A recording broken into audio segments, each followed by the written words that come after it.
yani hammamizga yaxshi bilamiz. Muhokamalar xabarlar bor. O'zbekiston Respublikasi Oliy Majlisi Senat Kengashining 2026-yil 22-iyunda xalq deputatlari viloyat, tuman, shahar kengashlari sessiyalarida mas'ul davlat organlari va tashkilotlari rahbarlarining murojaatlar bilan ishlash bo'yicha axborot hisobotlari ishlatishni samarali tashkil qilish chora-tadbirlari haqidagi 360 sonli qarori bilan namunaviy tartib tasdiqlandi.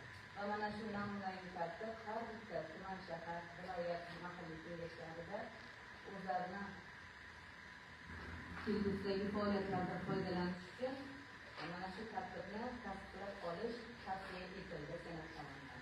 Shunga ko'ra, biz ham O'zbekiston Respublikasi Prezidentining 2026-yil 1-aprildagi aholi bilan muloqot tizimini samarali tashkil qilish bo'yicha qo'shimcha chora-tadbirlar to'g'risidagi 51-sonli farmonida belgilangan ustuvor vazifalar ijrosini ta'minlash, shuningdek Senat kengashining namunaviy tartib talablaridan kelib chiqib, xalq deputatlari tuman kengashi sessiyalarida O'zbekiston Respublikasi Prezidentining tumandagi xalq qabulxonasining axborotlarini, tuman hokimi hamda hududiy davlat organlari va tashkilotlari rahbarlari hisobotlarini eshitilishini, yangi qat'iy mexanizmlarni joriy etish yuzasidan bir qator ishlar amalga oshirilishi mana shu tartibda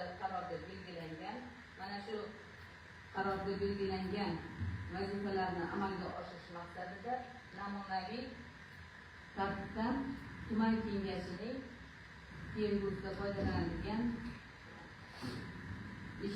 axborotlarni eshitish tartibini tasdiqlash masalasini bugungi kun tartibiga qo'yganmiz.